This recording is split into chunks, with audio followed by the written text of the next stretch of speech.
এটা অবিশ্বাস্য ছিল।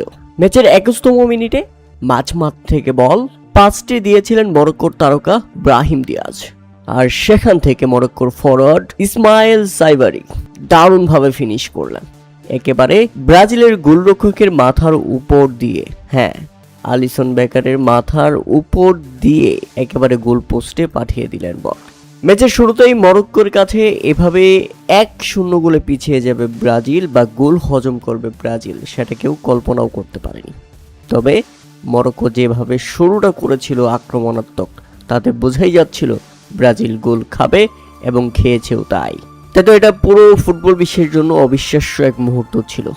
মরক্কো দারুণ খেলেছে, বিশেষ করে ইসমাইলের দুর্দান্ত ফিনিশিং। আমরা দেখেছি ম্যাচের প্রথম 10 মিনিটেই ব্যাপক চড়াও হয়ে খেলছিল মরক্কো। হাই প্রেসিং এর মাধ্যমে ব্রাজিলের রক্ষণকে রীতিমতো চাপে রেখেছিল মরক্কো। 2টি শট নিয়েছে, যেখানে প্রথম 10 মিনিটে একটা শট নিতে পারেনি ব্রাজিল। তবে ম্যাচের 32তম মিনিটে বা প্রান্ত দিয়ে মরক্কোর বক্সে ঢুকে পড়েন ভিনিসিয়াস জুনিয়র এবং এক ডিফেন্ডারকে কাটিয়ে দারুণ এক শটে গোল করে ফেললেন ব্রাজিলের এই তারকা। গোল হজম করে একটু অগোছালো হয়ে পড়েছিল ব্রাজিল। দরকার ছিল এমন কাউকে যিনি সমতায় ফেরার পথ দেখাবেন। ঠিক সেই সময় ভিনিসিয়াস জুনিয়র জাদু দেখালেন এবং গোল আদায় করে দিলেন। টিপিক্যাল রিয়াল মাদ্রিদ গোল।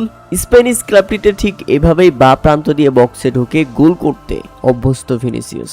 ডাকআউটে বসে শুধু দেখছিলেন নেইমার জুনিয়র। প্রথমার্ধেই আমরা অবিশ্বাস্য এক লড়াই দেখলাম দুই দলের। তাতে প্রথমার্ধ শেষে 1-1 গোলের সমতায় বিরতিতে যায় দুই দল। ম্যাচের 78তম মিনিটে গোলটা হয়েই যেত। 2-1 গোলের ব্যবধানে এগিয়ে যেতে পারত ব্রাজিল। তবে মরক্কোর গোলরক্ষক ইয়াসিন বনু অবিশ্বাস্য এক সেভ করলেন। ব্রাজিলিয়ান তারকা ফরওয়ার্ড রাফিনহা দারুণ একটি শট নিয়েছিলেন। মরক্কোর এক ফুটবলারের পায়ের ফাঁক দিয়ে বের হয়ে গিয়েছিল বলটি, তবুও সেটা আটকে দিয়েছেন ইয়াসিন বনু। ব্যথা পেয়েছেন নিশ্চয়ই, তবে যে সেভটা করেছেন ইয়াসিন বনু সেটা প্রশংসার দাবিদার। নেইমার তো মাথায় হাত দিয়ে দিলেন।